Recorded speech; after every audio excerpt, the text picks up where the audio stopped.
কোরআনটা এমন একটা গ্রন্থ যেটা সবার জন্য, for the entire universe, for the entire human being. এবং এই কথাটা আল্লাহ খুব স্পষ্টভাবে বলেছেন যে এই কোরআন হচ্ছে যিকরা লিল আলামিন, এটা হচ্ছে reminder for the entire universe. সবার জন্য এখানে রিমাইন্ডার আছে, উপদেশ আছে, মুসলিম অমুসলিম নির্বিশেষে।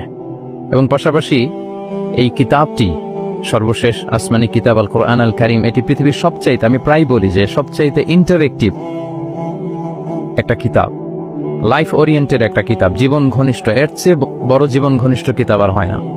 আমরা যদি অন্যান্য আসমানি কিতাবের সাথে কোরআনকে একটু কম্পেয়ার করি, আমরা দেখব যে অন্যান্য সব আসমানি কিতাব একবারে নাজিল হয়েছে। আপনারা ব্যাপারটি হয়তো অনেকেই জানেন যে তাওরাত, ইনজিল, জাবুর থেকে শুরু করে সুহুফ ইব্রাহিম ও মূসা, এই সবগুলো একবারে কাঠের ফলকে করে একবারে নবীর হাতে দেয়া হয়েছে, যে এখানে কিছু আদেশ আছে, নিষেধ আছে, ডুজ এন্ড ডোন্টস, কিছু নির্দেশিকা একবারে দিয়ে দেওয়া হয়েছে। কিন্তু কোরআন হচ্ছে একেবারে ব্যতিক্রম, একবারে আসেনি, 23 বছরের একটা লং পিরিয়ড অফ টাইমে এসেছে। রাসূল সাল্লাল্লাহু আলাইহি ওয়াসাল্লাম ওনার জীবনে, সমাজে, পরিবারে, রাষ্ট্রীয় পরিমণ্ডলে যখনই কোনো সংকটের মুখোমুখি হয়েছেন তখনই সমাধান হয়ে হাজির হয়েছে কোরআন। তিনি পরিবারে সংকটের মুখোমুখি হয়েছেন, কোরআন এসেছে। ফ্যামিলি অ্যাফেয়ার্স নিয়ে চাপে আছেন, কোরআনে এসেছে। মদিনার বাজারে কিছু নিয়ে ডিল করছেন, সমস্যা, কোরআন নাজিল হয়েছে। যুদ্ধের ময়দানে কোরআন নাজিল হয়েছে। তিনি পাহাড়ে চড়েছেন, পাহাড়ের উপরে কোরআন নাজিল হয়েছে। মক্কায় নাজিল হয়েছে, মদিনাতে নাজিল হয়েছে, মরুভূমির মাঝখানে নাজিল হয়েছে। মানে যেখানে সমস্যা সেখানে কোরআন, প্রবলেম সলভিং মেথোডোলজি নিয়ে। এজন্য 23 বছরের লম্বা সময়টা লেগেছে। এজন্য এটা খুবই লাইফ ওরিয়েন্টেড, জীবন ঘনিষ্ঠ, ইন্টারেক্টিভ একটা কিতাব। মানুষের সাথে খুবই ইন্টারেক্ট করে কোরআন। যেখানে আমাদের সমস্যা ওখানে কোরআন এসেছে। এবং এটাকে আল্লাহ তাআলা ক্রাইটেরিয়ান বলেছেন এই কোরআনকে, আল ফুরকান, অর্থাৎ the criterion to differentiate between right and wrong, সত্য মিথ্যার মধ্যে পার্থক্য করে দেয়। ইউফারিকু বাইনাল হাক্কি ওয়াল বাতিল। আমরা কোরআনের লেন্স দিয়ে যদি দুনিয়া পরখ করি, তাহলে কোনটা সত্য কোনটা মিথ্যা খুব সহজে বুঝতে পারবো, দিবালোকের মতো স্পষ্ট হয়ে যাবে। সো এই জন্য কোরআন স্টাডি করা, কোরআন পড়া, কোরআনের সাথে আমাদের সম্পর্ককে মজবুত করা, এই দিকে যেন আমরা একটু যত্নবান হই। এই ছোট্ট একটা রিমাইন্ডার দিয়ে আমি আমার মূল কথা শুরু করছি। প্রিয় সুধী, এক নজরে কোরআন নামে যেই নতুন গ্রন্থটি প্রকাশিত হলো, আপনাদের সামনে, সবার সামনে শোভা পাচ্ছে। আমরা কি করেছি এই বইতে একটু করে আপনাদের সাথে শেয়ার করতে চাই। এখানে বেসিক্যালি আমি কোরআনের 114 সূরার, কোরআনের 114টি সূরার সার নির্যাসকে নিয়ে এসেছি। The cream of the creams এখানে পাওয়া যাবে। সিনোপসিস অফ দ্য এন্টায়ার কোরআন। পুরো কোরআনকে যদি সামারি করা হয় বা কোরআনের কি ফ্যাক্টগুলোকে যদি নোট ডাউন করা হয়, ওইটাকে যদি সুন্দর করে ডিজাইন করে সাজানো হয়, তাহলে যেটা হবে সেটাই হচ্ছে এক নজরে কোরআন। এই কাজটা আমরা করার চেষ্টা করেছি। এবং এই বইতে কোরআনের তথ্যগুলো, মেসেজগুলো আমরা খুব সহজ ঝরঝরে বাংলা ভাষায়, যেটা পড়তে কষ্ট হবে না বা বোরিং ফিল হবে না, একাধিকবার সম্পাদনা করে করে এটাকে পলিশড করে একটা ঝরঝরে বাংলায় আমরা উপস্থাপনের চেষ্টা করেছি। এবং সবচেয়ে মজার ব্যাপার হচ্ছে কোরআন নিয়ে এই ধরনের কাজ খুব কম। কোরআনের যে কোর মেসেজগুলো, এগুলোকে ইনফোগ্রাফি দিয়ে ফুটিয়ে তোলা হয়েছে। ইনফোগ্রাফিতে আমাদের একটা আকর্ষণ থাকে, দেখলে সহজ লাগে, বুঝতে খুব সহজ লাগে। এবং পাঠকদের সুবিধার্থে ছক বিন্যাস করে কোরআনের মেসেজগুলো এখানে আমরা উপস্থাপনের চেষ্টা করেছি। তো আমি আশা করি যে এই বইটি আপনাদের সকলের, যারা মাদ্রাসা ব্যাকগ্রাউন্ডের কিংবা জেনারেল ব্যাকগ্রাউন্ডের, সকলের উপকার হবে। আর কারো উপকার হোক বা না হোক, আমার খুব উপকার হবে। আমার আজীবনের জন্য একটা নোট হয়ে গেল। আমি ভেবে দেখলাম যে আমি তো তাফসির করতে হয়, ফলে এখন থেকে আমি যে কোনো সূরার তাফসির করার আগে আমি একবার রিভিশন দিয়ে যাব এখান থেকে। মানে আমার জন্য একটা আজীবনের কাজ হয়ে গেছে। সত্যায়নকে আমি আবারও ধন্যবাদ জানাতে চাই যে আমার তাফসির প্রোগ্রামের যেই হোমওয়ার্ক বা ম্যাটেরিয়াল রেডি করা, এটা ওনারা সহজ করে দিলেন এই কাজের মধ্য দিয়ে। তো আমি বোধ করি এবং বিশ্বাস করি আমার যেহেতু উপকার হবে, আমাদের বক্তা ভাই যারা, দাঈ ইলাল্লাহ, খতিব, ইমাম, আলিয়া মাদ্রাসা কিংবা কামি মাদ্রাসার শিক্ষক, ছাত্রবৃন্দ, সবার এই বইটা বেশ উপকারে আসবে বলে আমি বিশ্বাস করি এবং আল্লাহর কাছে কামনা করি। কোরআনের শিক্ষাকে যে বিভিন্ন অ্যাঙ্গেল থেকে দেখা যায়, বিভিন্ন অ্যাঙ্গেল, হাজারো অ্যাঙ্গেল থেকে কোরআনকে স্টাডি করা যায়, তারই বেসিকলি একটা ক্ষুদ্র প্রয়াস হচ্ছে আমাদের এক নজরে কোরআন। আপনারা একটু পাতা উল্টালি সেটা বুঝতে পারবেন। আমি 2-1 মিনিটে একটু বলি যে বইটা আমরা কিভাবে সাজিয়েছি। আমরা প্রত্যেকটা সূরাকে 16টা অ্যাঙ্গেল থেকে অ্যানালাইসিস করার চেষ্টা করেছি। শুরুতে আমরা সূরার সংক্ষিপ্ত পরিচিতি নিয়ে এসেছি। এটা অনেক জায়গায় দেখা যায়, আপনারা দেখবেন বিভিন্ন তাফসিরে, বিভিন্ন গ্রন্থে এটা পাওয়া যায়। আমরা এটা নিয়ে এসেছি সূরার সংক্ষিপ্ত পরিচিতি। এখানে সূরা কোথায় নাজিল হয়েছে, কখন নাজিল হয়েছে, সূরার আয়াত সংখ্যা কত, এই সূরার নাম, নামের অর্থ কি, এই নামের নেপথ্যের গল্পটা কি, পেছনের রহস্যটা কি, এই সূরার আবার যদি অন্যান্য অনেকগুলো নাম থাকে সেগুলো এক্সপ্লেইন করা, এটা আমরা নিয়ে এসেছি। আমরা প্রত্যেকটা সূরার শানে নজুল উল্লেখ করেছি সহিহ হাদিস থেকে, তাফসীর গ্রন্থগুলো থেকে রেফারেন্স দিয়ে, এবং প্রতিটা সূরার যে ভার্চু আছে, ফজিলাত, সেটা আমরা উল্লেখ করেছি সুন্নাহর ভিত্তিতে। পাশাপাশি মজার ব্যাপার হচ্ছে প্রত্যেকটা সূরার শুরু এবং শেষের একটা সম্পর্ক আছে, যেটা আমরা অনেকে ধরতে পারি না। আল্লাহ কিন্তু র্যান্ডম কিছু বলে দেননি কোরআনে, সবকিছুর একটা কানেক্টিভিটি আছে। সো সূরার শুরু শেষের সম্পর্কটা কি, সেটা আমরা একটা সাব পয়েন্টে এনেছি। পাশাপাশি এই সূরার সাথে এই সূরার আগের সংযোগটা কোথায়, এবং এই সূরার সাথে ডিরেক্টলি এই সূরার পরে যে সূরাটা আসছে সেটার সংযোগটা কোথায়, সেটা আমরা এখানে নিয়ে এসেছি। পাশাপাশি সূরার মূল শিক্ষাগুলোকে আমরা কয়েকটা সেগমেন্টে ভাগ করেছি, বেসিক্যালি 3টা সেগমেন্টে। প্রত্যেকটা সূরার যে মূল বক্তব্য, মৌলিক কথাগুলো আমরা 3টা সেগমেন্টে নিয়ে এসেছি, যাতে সেগমেন্টগুলো দেখলেই একজন পাঠক, একজন শিক্ষার্থী সহজেই শিক্ষাগুলোকে আত্মস্থ করতে পারে। তারপর গতিপথ নামে আমরা, এগুলো হচ্ছে আমাদের ইউনিকনেস, এরকম দেখা যায় না। প্রত্যেকটা সূরার মধ্যে গতিপথ নামে একটা টাইটেল আপনারা পাবেন। আপনারা জানেন যে কোরআনের কথাগুলো প্রায়ই আলোচনার মোড় চেঞ্জ হয়। আল্লাহ হিস্ট্রি দিয়ে শুরু করেন, হিস্ট্রি বলতে বলতে হঠাৎ আল্লাহ আবার জান্নাতের ভেতরে ঢুকে যান, জান্নাতের পরপরই আবার জাহান্নামের কথা বলেন, এরপরে আবার কিছু ডুজ এন্ড ডোন্টস, কিছু ইনস্ট্রাকশন। তো সাধারণ মানুষের এই ডটগুলো কানেক্ট করতে একটু সমস্যা হয়। We connected the dots. গতিপথ দিয়ে আমরা বুঝিয়েছি যে কখন কোথায় আলোচনার মোড় নিয়েছে, একটার পর একটা কিভাবে আসলো, এই সিকোয়েন্সটা আমরা গতিপথে উল্লেখ করেছি। এরপর আমরা ওভারভিউ রেখেছি একটা পয়েন্টে। ওভারভিউ হচ্ছে সূরার আয়াত ভিত্তিক বা রেঞ্জ ভিত্তিক এই সূরাতে কি নিয়ে আলোচনা করা হয়েছে তার সার নির্যাস। সূরা যত বড় হোক 10টা কলামে আমরা নিয়ে এসেছি। যেমন সূরা বাকারা অনেক বড় সূরা, 286টা আয়াতের সূরা, কিন্তু 10টা কলামে যদি আপনি দেখেন এন্টায়ার সূরা বাকারাতে কি আছে সার নির্যাস আমরা এখানে উল্লেখ করেছি। এরপর মেজর থিম উল্লেখ করেছি। বিভিন্ন বিষয় নিয়ে প্রতিটি সূরাতে আলোচনা হলেও কিছু ফোকাসড পয়েন্ট থাকে একটা সূরার, সেগুলোকে আমরা মেজর থিমে এনেছি। এরপর আমরা সেন্ট্রাল থিম রেখেছি, একটা সূরার কেন্দ্রীয় আলোচ্য বিষয় কি। এই বইয়ের কাজ করতে যে সবচেয়ে বেশি কষ্ট হয়েছে আমার এই সেন্ট্রাল থিম বের করতে, কারণ একটা বড় সূরার সেন্ট্রাল থিম নিয়ে আসা অনেক জটিল। আমি যদি আমার এই জার্নিটার সামান্য একটু আমি কয়েক সেকেন্ডে শেয়ার করি। লেটস সে সূরা বাকারার সেন্ট্রাল থিম আমি কিভাবে বের করেছি। 286টা আয়াত, এই 286 আয়াতের মধ্যে এক কথায় সূরা বাকারার কেন্দ্রীয় আলোচ্য বিষয় কি আমরা কিভাবে বুঝবো। আমরা সূরা বাকারার সেন্ট্রাল থিম লিখেছি চেঞ্জিং দ্য লিডারশিপ। বাকারার সেন্ট্রাল থিম হচ্ছে বেসিক্যালি নেতৃত্বের পরিবর্তন। তাগায়্যুরুল কিয়াদা মিন বনি ইসরাঈল ইলা বনি ইসমাঈল। বনি ইসরাঈলীদের হাত থেকে ফ্ল্যাগ নিয়ে আল্লাহ বনি ইসমাঈলীদের হাতে তুলে দিয়েছেন। এটা হচ্ছে সূরাতুল বাকারা। এবার আপনাদেরকে একটু ভিতরে নিয়ে যায়। আমরা যদি সূরা বাকারা খেয়াল করি দেখবেন যে শুরুতে ইয়া বনি ইসরাঈল আযকুরু নি'মাতি আল্লাতী, শুধু বনি ইসরাঈল তোমাদেরকে এই নিয়ামত দিয়েছি, এই দিয়েছি, সেই দিয়েছি, মানে ওদেরকে গ্লোরিফাই করা হয়েছে। ওরা অনেক বড় জাতি ছিল, অনেক বড় সভ্যতা ছিল, এটা বোঝা যাবে। মুসা আলাইহিস সালামের সাথে এই হয়েছে, সেই হয়েছে। এগুলো বলতে বলতে খানিক পরে আল্লাহ তাআলা কেবলা পরিবর্তনের ঘটনা আনলেন, তাহবিলুল কেবলা। কেবলা চেঞ্জ মানে হচ্ছে ক্ষমতার চেঞ্জ, কেবলা চেঞ্জ মানে গদি চেঞ্জ, কেবলা চেঞ্জ মানে সভ্যতার পরিবর্তন। এই কেবলা চেঞ্জের পরপরই দেখবেন এই উম্মার কথা শুরু, নামাজ, রোজা, যাকাত, অনেক নির্দেশিকা, ডুজ এন্ড ডোন্টস। তার মানে ওই সভ্যতার পতন সেখানে হয়েছে, নতুন এক সভ্যতার উত্থান এখানে হয়েছে। Changing the leadership. আমরা জানি যে আব্রাহামিক ফেথ যে আমরা বলি, 3টা ধর্ম, ইসলাম, জুডাইজম এন্ড ক্রিশ্চিয়ানিটি, এই 3 ধর্মের গোড়া যে মিলেছে ইব্রাহিম আলাইহিস সালামের এখানে, তাই তো? ইব্রাহিম আলাইহিস সালামের 2 সন্তান, ইসমাঈল আলাইহিস সালাম, ইসহাক আলাইহিস সালাম। এটাকে যদি আমরা ইসমাঈল ধরি, এটাকে যদি ইসহাক ধরি, তাহলে দেখেন এই ইসহাক আলাইহিস সালামের চ্যানেলে দুনিয়ার সব নবীরা এসেছে। সব নবী বলতে আমি বেশিরভাগ বুঝাচ্ছি, অলমোস্ট 99% নবী এই চ্যানেলে এসেছে। কিন্তু ইব্রাহিম আলাইহিস সালামের আরেক সন্তান ইসমাইলের চ্যানেলে কোনো নবী নেই, এটা নবী শূন্য একটা চ্যানেল। এবং সব নবীরা তাদের উম্মতের কাছে বলতো যে সর্বশেষ একজন নবী আসবে যিনি হবেন সবার সেরা, শ্রেষ্ঠ নবী। তো যেহেতু হাজার হাজার নবী ইসহাক, ইয়াকুব, ইউসুফ এই চ্যানেলে আসতেছে, তাদের একটা ধারণা ছিল ওই যে সর্বশেষ নবী, শ্রেষ্ঠ নবী, উনিও এই চ্যানেলেই আসবেন, সবার এটা বদ্ধমূল।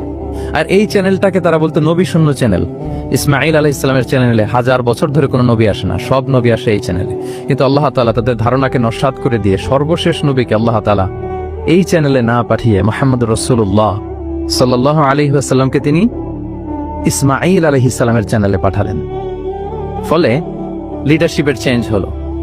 এইভাবে আমরা সূরা বাকারার সেন্ট্রাল থিমকে আইডেন্টিফাই করেছে, চেঞ্জিং দ্য লিডারশিপ ফ্রম বানি ইসরাইল ইলা বানি ইসমাঈল। রাসূল সাল্লাল্লাহু আলাইহি ওয়াসাল্লাম কিন্তু বনি ইসরাইল ছিলেন না, তিনি ছিলেন বানি ইসমাঈল। এভাবে আমরা সেন্ট্রাল থিম বের করেছি।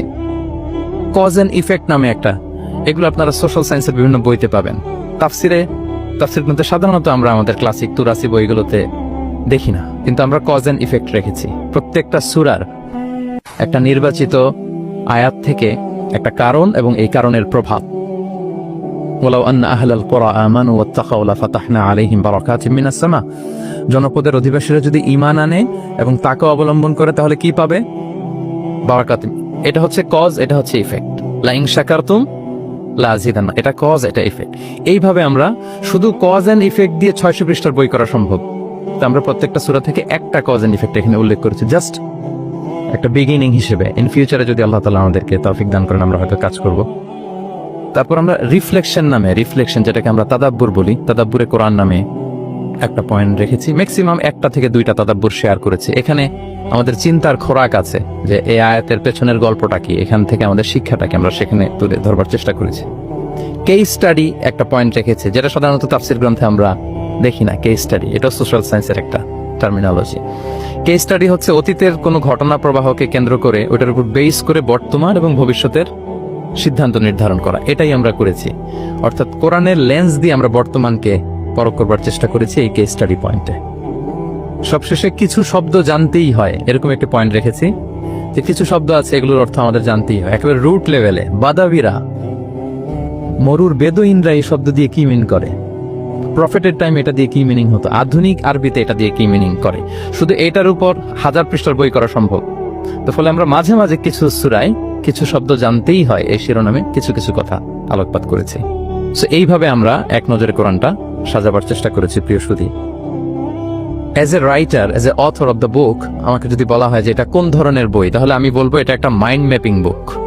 আপনারা মাইন্ড ম্যাপিং বুকের কথা শুনবেন। এটা হচ্ছে, এই বইটাকে যদি আপনি পড়েন তাহলে কোরআনের শিক্ষাগুলো আপনার মাইন্ডে ম্যাপের মতো চলে আসবে। খুব ইজিলি আপনি এটা থেকে লেসন নিতে পারবেন এবং শেয়ার করতে পারবেন। তো বর্তমান সময়ের জন্য আমার কাছে মনে হচ্ছিল যে এরকম একটা কাজ দরকার। আমার কোরআনের একাডেমিক জার্নি শুরু হয়েছে 2008-এ। আল আজহারে আমি তাফসীর নিয়ে ব্যাচেলর করেছি। তারপর মালয়েশিয়াতে আমি মাস্টার্স পিএইচডি করেছি কোরআনের উপর, হিউম্যান এমব্রায়োলজি। মায়ের পেটে বাচ্চার ভ্রূণ যে ডেভেলপ করে, নুতফা, আলাকা, মুদগা, দুজন সায়েন্টিফিক মুফাসসির তন্তাবি জাওহারি আর জাকরুল আন-নাজ্জার, ওনাদের কম্পারেটিভ অ্যানালাইসিস করেছি। পিএইচডিতে human behavioural patterns in the Holy Quran, মানুষের আচরণগত দিকটা কোরআন কিভাবে দেখে।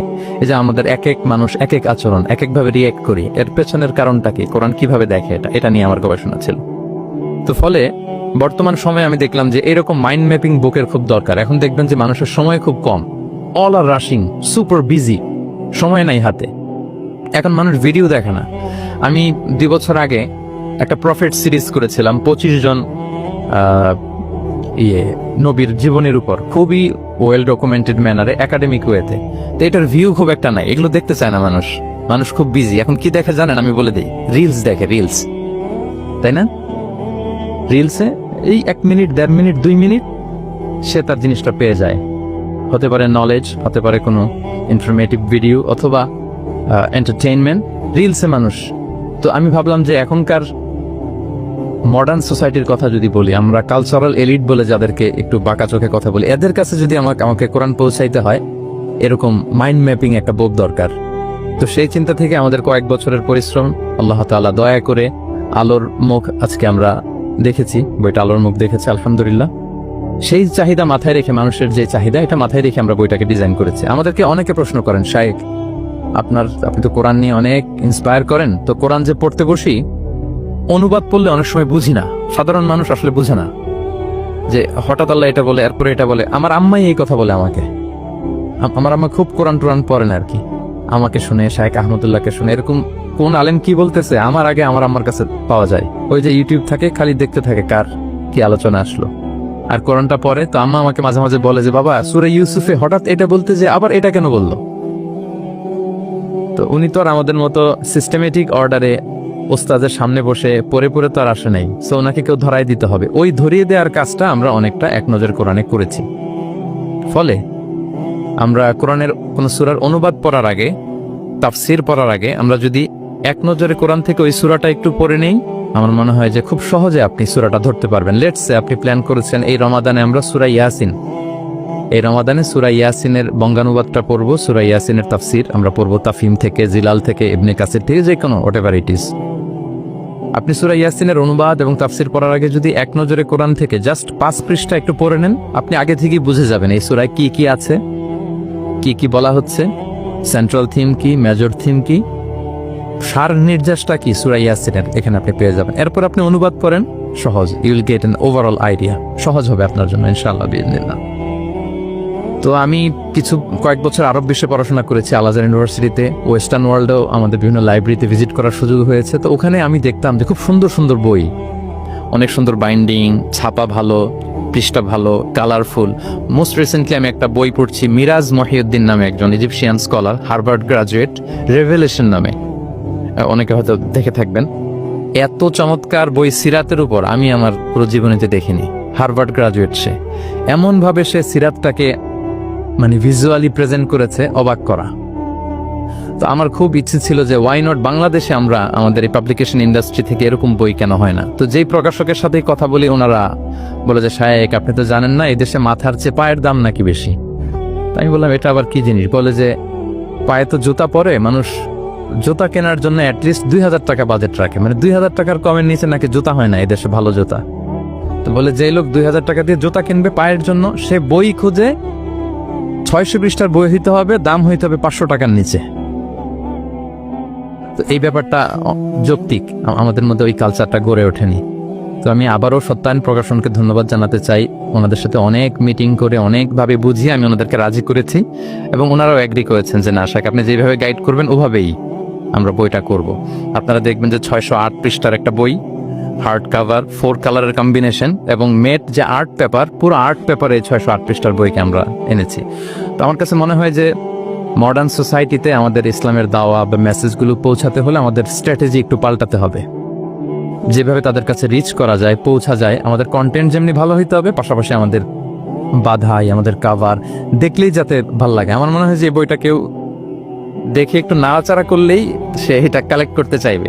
তো আমার তো আরো কয়েকটা পাবলিক ইভেন্ট আছে, আমি তো বিভাগীয় পর্যায়ে প্রোগ্রাম করছি, আমার ময়মনসিংহ এবং রাজশাহী বিভাগের প্রোগ্রাম বাকি। তো আমি সেখানেও আহ্বান জানাবো যে আপনারা কাইন্ডলি বইমেলায় যাবেন, যে বইটা শুধু দেখবেন, আমি কিনতে বলবো না কাউকে।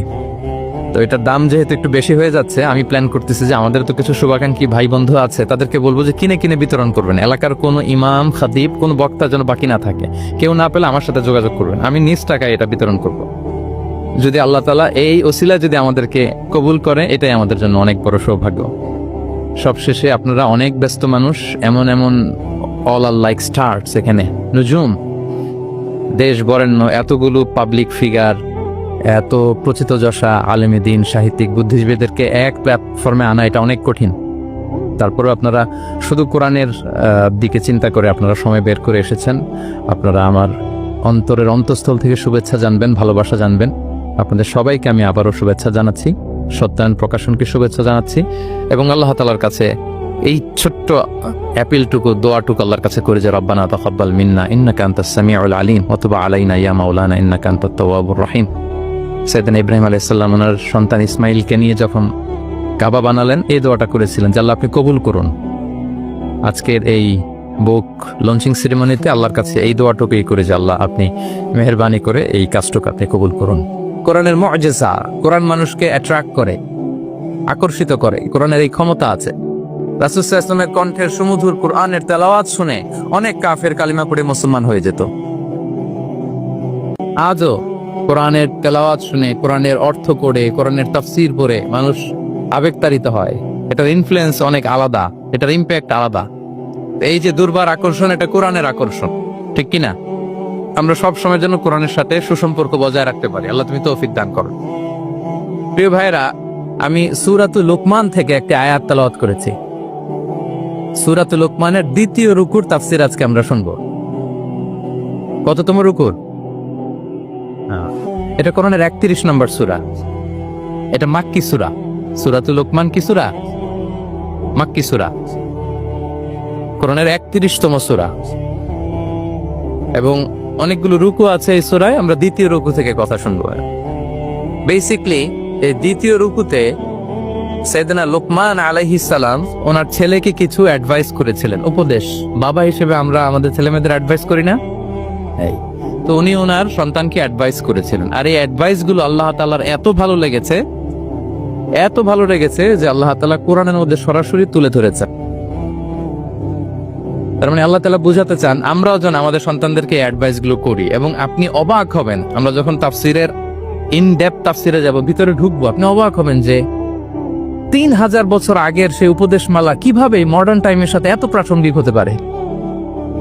আজ থেকে প্রায় 3000 বছর আগের piece of advises, 3000 years back in the history। এত আগের উপদেশ, দেখবেন যে মনে হচ্ছে বর্তমান সময়ের জন্য এই উপদেশগুলো আল্লাহ ধরে ধরে কোরআনে তুলে ধরেছেন। তো এই জন্য আমাদের ছেলে মেয়েদেরকে আমরা কি নসিহত করব, এত দিকে তাকানোর দরকার নেই। বাসায় যে সূরা লোকমান খুলবেন, 31তম সূরা, 12 নম্বর আয়াত থেকে 19 নম্বর আয়াত পর্যন্ত, এই 8টা আয়াত আল্লাহ যা বলেছেন আপনি আর ভাবি মিলে সন্তানদেরকে এটা শোনাবেন। Good enough. আর কিছু লাগবে? প্রিয় ভাইরা, সন্তান আল্লাহর দেয়া অনেক বড় নেয়ামত। আল্লাহু আকবার। নেককার সন্তান আল্লাহর কাছে চাইতে হয়, চেয়ে নিতে হয়। নবীরা দোয়া করেছেন, রব্বি হাবলি মিনাস সলিহিন, আল্লাহ নেককার সন্তান দেন। হে আল্লাহ, নেককার পুণ্যবান সন্তান দেন। আল্লাহ এমন সন্তান দেন যাদেরকে দেখলে আমাদের চোখ জুড়ায়। রব্বি জাআলনি মুকিমাস সলাতি ওয়া মিন যুররিয়াতি, আল্লাহ আমাকেও নামাজ কায়েমকারী বানান, আমার সন্তানকেও বানান। তো সন্তানের জন্য দোয়া করতে হয়, নেককার সন্তান চাইতে হয়। আপনারা যারা বিয়ে করেছেন এখনো সন্তান পান নাই, আল্লাহ তাআলা আপনাদেরকে অচিরেই এই সন্তান দান করে আপনাদেরকে ধন্য করুক।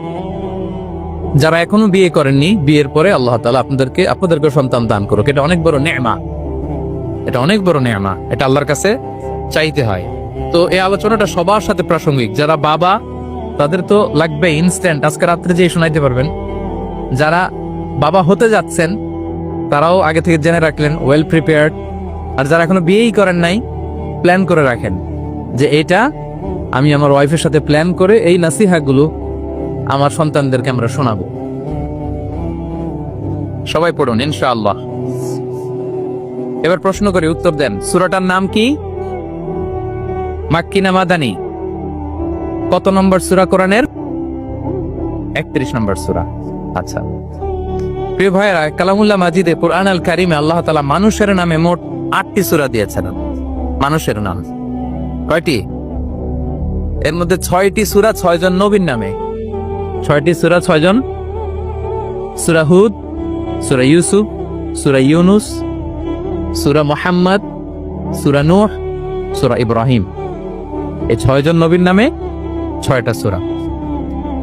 আর মানুষের নামে মোট 8টা, নবীর নামে গেল 6টা, আর রইল কয়টা? 2টা। আল্লাহর প্রিয় ভাজন একজন বান্দা এবং একজন বান্দি নামে আল্লাহ আরো 2টা সূরা দিলেন।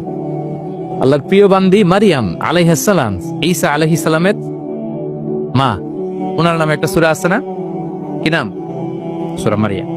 আর আরেকটা হচ্ছে এই যে সূরা লোকমান, উনি কিন্তু নবী না। তাহলে আবার বলি, মানুষের নামে আল্লাহ তাআলা কোরআনে কয়টা সূরা দিয়েছেন? 8টি। এর মধ্যে 6টা দিয়েছেন 6 জন নবীর নামে, আর বাকি 2টা আল্লাহর দুজন প্রিয় বান্দা বান্দির নামে। একটা সূরা মারিয়াম আর একটা সূরাতু লোকমান। এজন্য বিশ্বনবী আল্লাহর কাছে বলেছেন, ওয়াজআলনি মিন লাদুনকা সুলতানান নাসীরা, ও আল্লাহ আপনি আমার ক্ষমতার চেয়ারে বসান। রব্বি আদখিলনি মুদখালা সিদকিন ওয়া আখরিজনি মুখরাজা সিদকিন ওয়াজআলনি মিন লাদুনকা সুলতানান নাসীরা।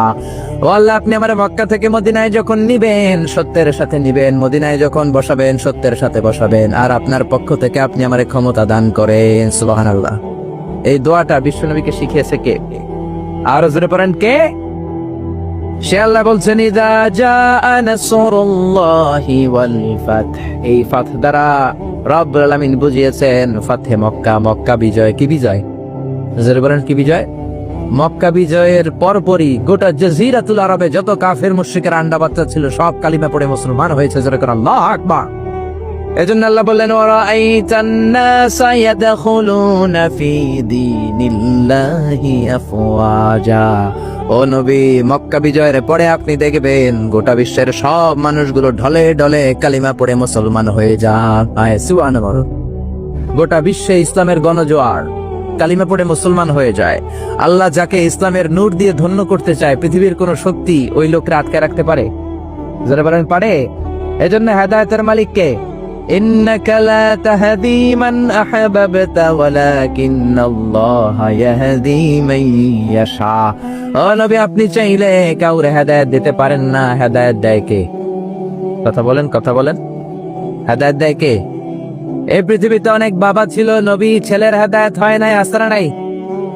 অনেক ছেলে ছিল নবী, বাবার হেদায়েত হয় নাই, আসরা নাই। অনেক স্বামী ছিল নবী, বিবির হেদায়েত হয় নাই। অনেক বিবি ছিল আল্লাহর ওলি, কিন্তু স্বামীর হেদায়েত হয় নাই, আসরা নাই। সাইয়েদনা ইব্রাহিম আল্লাহর বড় নবী, জলিল কদর পয়গম্বর, কিন্তু ওনার বাবা আজহার কট্টর কাফের, হেদায়েত হয়। আবার আমার নানা ভাই আলোচনা করলেন, নূহ আলাইহিস সালাম ছিল উলুল আজমে মিনার রাসূল, কিন্তু ওনার ছেলে কানানের কপালে হেদায়েত জোটে। আবার লূত আলাইহিস সালাম নবী, তার বিবি স্বামী নবী, কিন্তু বিবি কাফেরা, ঠিক কিনা? আবার ফেরাউন কট্টর কাফের, ফেরাউনের বউ আসিয়া আল্লাহর ওলি, এরকম আছে না নাই? হেদায়েত দেয় একজন, তিনি কে? বিশ্বনবীর চাচা আবু তালেব বিশ্বনবীরে ভালোবাসলেন, আদর করলেন, সোহাগ করলেন, শেল্টার দিলেন, আশ্রয় দিলেন, কিন্তু কপালে হেদায়েত জোটে?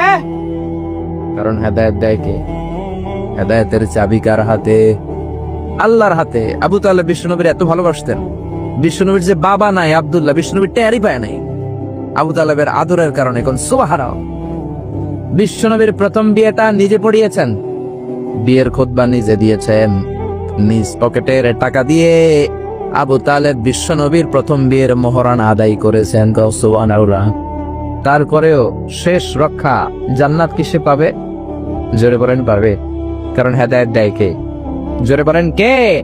এজন্য আল্লাহ বললেন ওয়ারাআইতান নাসা ইয়াদখুলুনা ফি দীনিল্লাহি আফওয়াজা। ও নবী, দেখবেন আপনি ঢলে ঢলে লোকজন কালিমা পড়ে মুসলমান হয়। পৃথিবীতে মুসলমানরা এত মাইর খায়, আপনি খেয়াল করে দেখেন, রোহিঙ্গা করে ভর্তা বানায় ফেলতেছে, সিরিয়ান মুসলমানদেরকে মেরে তক্তা বানানো হচ্ছে, প্যালেস্টাইনে মুসলমানদেরকে বাড়ি থেকে উৎখাত। তারপরও গোটা বিশ্বে ইসলামের জয়গান আছে না নাই? শুনবেন না মুসলমান খ্রিস্টান হয়, শুনবেন না অন্য ধর্মান্তরিত হয়, কিন্তু কালিমা পড়ে পড়ে মুসলমান হওয়ার হেডি কাছরা নাই।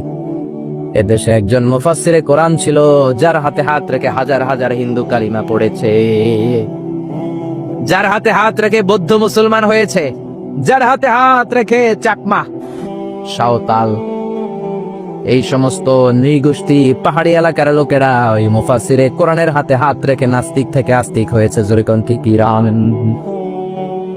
এজন্য যাকে আল্লাহ ইমানের নূর দিয়ে ধন্য করতে চায়, তাকে আটকে রাখার মতো গোটা বিশ্বে কেউ।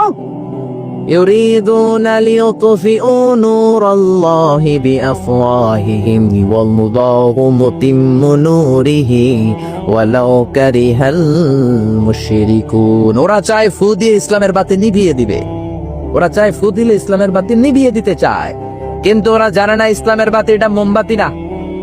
ইসলামের বাতি কি মোমবাতি নাকি কুপির বাতি নাকি সেরাক বাতি নাকি? ইসলামের বাতি হলো ইলেকট্রিক্যাল বাতি, ফু দিয়ে নিবানে যাবে। যারা আছেন সবাই মিলে যদি আমরা ফু দিয়ে নিবে, কথা বলেন, নিবে। এটাকে সুইচ অফ করে নিবাতে হয়, সুইচটা কার হাতে? আরো জোরে, কার হাতে? আল্লাহ বললেন গোটা বিশ্বের কাফের মুশরিক নাস্তিকের দল ষড়যন্ত্র করে ইসলামের আলোকে কোরআনের আলোকে নিভিয়ে দিতে চায়। আমি আল্লাহ চ্যালেঞ্জ দিলাম, নিভাতে পারবে না। আমি আল্লাহ ইসলামের আলোকে দিন দিন জ্বালিয়ে দেব, বাড়িয়ে দেব। সুবহানাল্লাহ। এজন্য হুমকি ধমকি, রক্ত চক্ষু, জেল জরিমানা দিয়ে ইসলামের অগ্রযাত্রার বিজয়কে ঠেকানো যাবে না। জোরে ঠিক না? বানের পানির মতো, বাঁধ ভাঙা জোয়ারের মতো গোটা বিশ্বের লোকজন কালিমা পড়ে মুসলমান হচ্ছে। যদিও আমরা মায়ের খাচ্ছি, রোহিঙ্গারা মার খায়, গোটা বিশ্বে মুসলমান নির্যাতিত, কিন্তু গোটা বিশ্বব্যাপী ইসলামের গণজোয়ার আছে না নাই? আপনি যদি ইউরোপ আমেরিকার দিকে খেয়াল করেন, দেখবেন হাজার হাজার লোক কালিমা পড়ে আমেরিকাতে মুসলমান হয়, আছে না নাই? ইউরোপে মুসলমান হয়, আছে না নাই? After the twin tower attack, The number of Muslim in United States of America already have been doubled. 9/11 এর পরে, টুইন টাওয়ার অ্যাটাকের পরে আমেরিকায় মুসলমানের সংখ্যা আগে যা ছিল এখন ডবল হয়ে গেছে। কোন সুবহানাল্লাহ। ব্রিটিশ সোসাইটিতে মুসলমানের অবদান রাখতে শুরু করেছে। দিন দিন আমেরিকাতে মসজিদের সংখ্যা বাড়তে শুরু করছে। আমেরিকাতে বর্তমানে মুসলমানের সংখ্যা অলমোস্ট 3 মিলিয়ন, 30 লক্ষেরও বেশি। কোন আল্লাহু আকবার। এজন্য ডোনাল্ড ট্রাম্প, তুই ইসলামের কিছু করতে পারবি? বারাক ওবামা ইসলামের কিছু করতে পারবে? খালি বুশের বাচ্চা বুশ পারবে? গোটা বিশ্বের কেউ ইসলামের আওয়াজকে থামিয়ে দিতে পারবে? আল্লাহ বললেন, আল্লাহু মুতিম্মু নূরিহি ওয়ালাউ কারিহাল কাফিরুন। গোটা বিশ্বের সব কাফের গুলা মিলেও যদি ইসলামের আওয়াজকে নিভিয়ে দিতে চায়, ইসলামের বাতি কোনোদিন নিভবে না।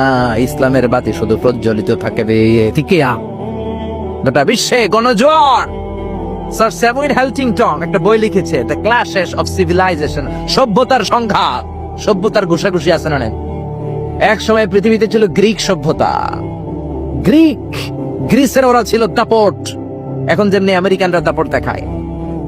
এরপরে গ্রিক সভ্যতা হয়ে গেছে ঠুস। এরপরে আসছে মেসোপটেমিয়ান সভ্যতা, এরপরে ব্যাবিলনীয় সভ্যতা, এরপরে ইনকা সভ্যতা, চিচেন এজে সভ্যতা, মহেঞ্জোদারো সভ্যতা, সিন্ধু সভ্যতা। এভাবে সভ্যতার সংঘাত আছে না নাই? উনি ওনার বইতে লিখেছেন দ্য ক্ল্যাশেস অফ সিভিলাইজেশন, সভ্যতার সংঘাত। এখন গোটা বিশ্বে সুপার পাওয়ার হচ্ছে ইউনাইটেড স্টেটস অফ আমেরিকা।